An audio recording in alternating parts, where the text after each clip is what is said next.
मैंने अपनी पूरे कैरियर में इतना गंदा इंसान नहीं देखा। संदीप घोष तो है ही, लेकिन इसका माताजी जो है वो भी खतरनाक है। अभी अभी कोलकाता डॉक्टर केस को लेकर एक और नई बेहद ही चौंकाने वाली वीडियो सामने निकल कर आ रही है, जिसको देखने के बाद सीबीआई के होश उड़ गए हैं। डॉक्टर बिटिया के रेप और मर्डर केस को लेकर एक ऐसे शख्स की पहचान की गई है जो कि टीएमसी से भी ताल्लुकात रखता है।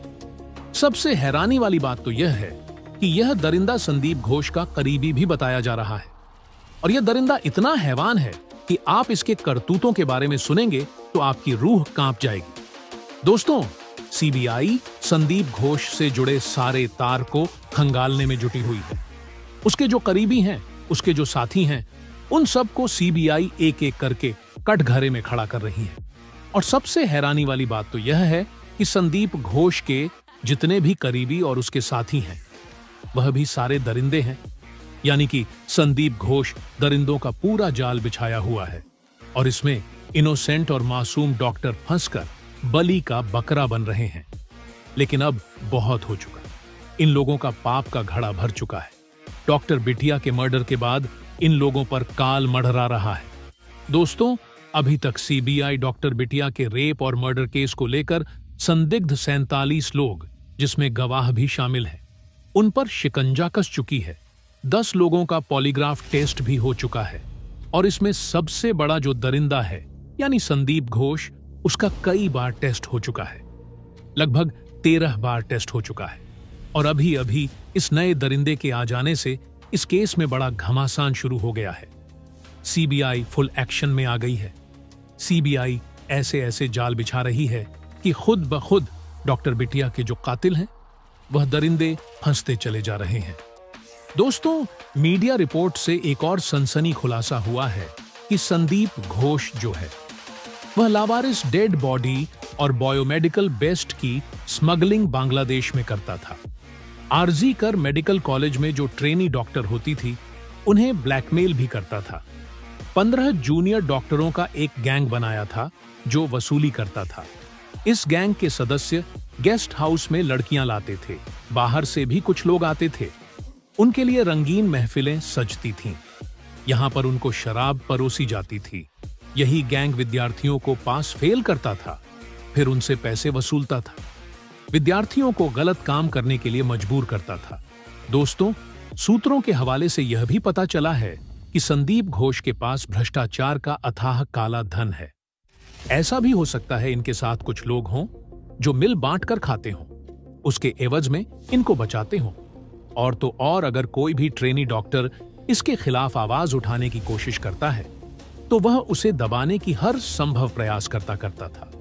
और यह सब संदीप घोष के साथ ही कार्यरत उसी डिपार्टमेंट के एक अधिकारी ने बड़ा खुलासा किया है। इससे यही साबित होता है कि इस केस का जाल बहुत लंबा बिछा हुआ है। इसमें बड़े से बड़े लोग इन्वॉल्व हो सकते हैं। सबसे बड़ी खुशी की बात तो यह है कि सीबीआई अपने फाइनल डिसीजन पर बहुत जल्द पहुंचने वाली है, और कोर्ट में चार्जशीट बहुत जल्द पेश करने वाली है। उसके बाद इन दरिंदों के करतूतों का जो पूरा काला चिट्ठा है, वह जज के सामने पहुंचेगा। और उसके बाद उनकी जो इतनी घिनौनी दरिंदगी है, अगर फांसी की भी सजा दी जाए तब भी कम है। इनको फांसी तो होना निश्चित ही है, इस बात से नकारा नहीं जा सकता है। यह छिपे हुए दरिंदे यही सोच रहे थे कि संजय राय को इस केस का मेन विक्टिम बनाकर हम बच जाएंगे। जहां डॉक्टर बिटिया का कत्ल हुआ, यानी सीन ऑफ क्राइम की जगह को तहस नहस करके सबूत को मिटाकर यह दरिंदे सोच रहे थे कि हम बच जाएंगे, हम तक सीबीआई नहीं पहुंच पाएगी। लेकिन हुआ कुछ और। देश की सबसे तेज तर्राक क्राइम ब्रांच सीबीआई ने इनको धर दबोचा। दोस्तों, सबसे हैरानी वाली बात तो यह है कि यह आम जनता किस पर भरोसा करे। जिन लोगों को आम जनता की रक्षा के लिए नियुक्त किया जाता है, वही अगर करप्ट हो जाएं, तो आम जनता बेचारी क्या करे। हम बात कर रहे हैं पुलिस की। दोस्तों, इस केस जुड़े कई ऐसे खुलासे हुए हैं जिसमें पुलिस के भी इस केस से ताल्लुकात देखने को मिल रहे हैं। पुलिस भर प्रयास में जुटी हुई है कि इस केस को दबा दिया जाए। इस केस को पूरी तरह से कवर अप करने में कोई कसर नहीं छोड़ी है। सूत्रों के हवाले से बताया यह भी जा रहा है कि डॉक्टर संदीप घोष को डॉक्टर बिटिया के कत्ल की खबर मिलने के कई घंटे बाद उस घटना स्थल पर पहुंचा था, जबकि पुलिस पहले पहुंच गई थी।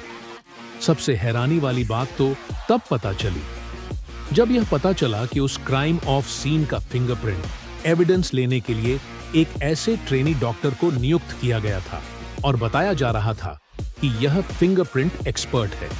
इससे यही साबित होता है कि शुरुआत से ही डॉक्टर बिटिया के रेप और कत्ल से जुड़े जो अहम सबूत थे, उनको मिटाने की हर संभव प्रयास किया गया है। अगर यह सबूत नहीं मिटाए गए होते तो सीबीआई को इतना लंबा समय न लगता है इस केस को इन्वेस्टिगेशन करने में। दोस्तों, जो नए नए सबूत मिल रहे हैं, इससे यही साबित हो रहा है कि पूरा हॉस्पिटल डॉक्टर बिटिया के रेप और कत्ल से जुड़ा हुआ है। जरा आप भी सोचिए, डॉक्टर बिटिया का इतने संदिग्ध स्थिति में रेप और कत्ल हो जाता है और डॉक्टर बिटिया के माँ बाप को एक नॉर्मल सुसाइड बताया जाता है। पहले तो उनको कॉल करके यह बताया जाता है कि उनकी बिटिया बीमार है। जब डॉक्टर बिटिया के माँ बाप और आर्गुमेंट करते हैं तो उसके बाद उन्हें बताया जाता है कि आपकी डॉक्टर बिटिया ने सुसाइड कर लिया है। लेकिन डॉक्टर बिटिया के माँ बाप को यह विश्वास नहीं हो रहा था, क्योंकि उनकी डॉक्टर बिटिया कायर नहीं थी, एक साहसी बिटिया थी।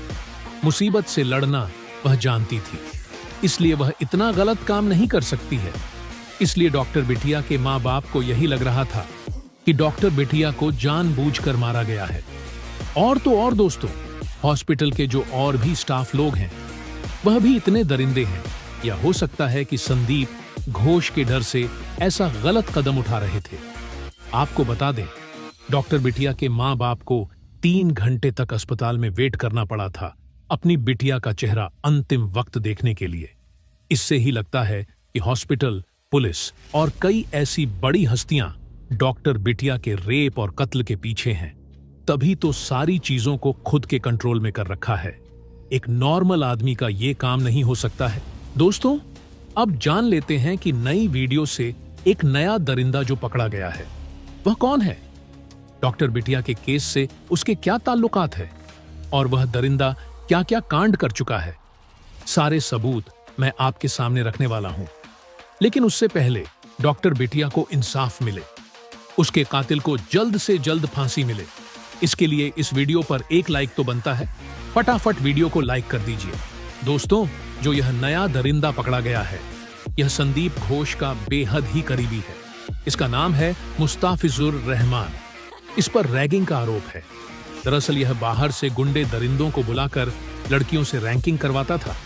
हद तो तब हो गई जब यह पता चला कि यह दरिंदा यानी मुस्ताफिजुर रहमान अस्पताल में जो सुंदर महिला डॉक्टर होती थी, उन्हें बुलाकर एकांत कमरे में गंदे गंदे आइटम सॉन्ग पर डांस करवाता था। धरना देने वाले मोहम्मद सीबी नामक जूनियर डॉक्टर ने बताया कि मुस्ताफिजुर ने करीब 3 साल पहले मेदिनीपुर मेडिकल कॉलेज से डिग्री ली थी। पढ़ाई पूरी होने के बाद भी वह यहीं जमा हुआ है और हॉस्टल में रहता है। वह हमें परेशान करता है और जूनियर डॉक्टरों को हॉस्टल से बाहर निकालने की धमकी देता है। जब हम उसके खिलाफ शिकायत दर्ज कराने की बात कहते हैं तो वह बोलता है कि इससे कुछ नहीं होगा, भले ही शिकायत हेल्थ डिपार्टमेंट से ही क्यों ना हो। मुस्ताफिजुर ने जूनियर डॉक्टरों को उनके रजिस्ट्रेशन सर्टिफिकेट नहीं मिलने की भी धमकी दी है। वह हर चीज को कंट्रोल करता है। दोस्तों, इसके अलावा संदीप घोष का एक और करीबी सीबीआई के रडार में है, जो खुद फॉरेंसिक मेडिसिन का डॉक्टर है, यानी कि डॉक्टर देवाशीष सोम, जिनका आरजी कर के साथ कोई लेना देना नहीं है। वो उस दिन क्राइम सीन पर मौजूद थे जब बच्ची का पोस्टमार्टम हो रहा था, तब भी वहां पर मौजूद थे। उनकी तो आरजी कर में पोस्टिंग ही नहीं है, तो वे वहां क्या कर रहे थे? क्या सबूत मिटाने आए हुए थे? क्या यह भी डॉक्टर बिटिया के रेप और मर्डर में शामिल था? दोस्तों, बताया जा रहा है कि सीबीआई के हाथ सारे सबूत लग चुके हैं। सीबीआई फाइनल अपने डिसीजन पर पहुंचने वाली है। 1-2 दिन में सीबीआई अपनी सारी रिपोर्ट को अदालत में पेश करेगी। उसके बाद डॉक्टर बिटिया के जो हत्यारे हैं उन्हें फांसी की सजा दी जाएगी। तो दोस्तों, डॉक्टर बिटिया के हत्यारे को कौन सी सजा होनी चाहिए, उसके लिए कमेंट बॉक्स में अपने विचार जरूर दीजिएगा। तो दोस्तों, जय हिंद, जय भारत।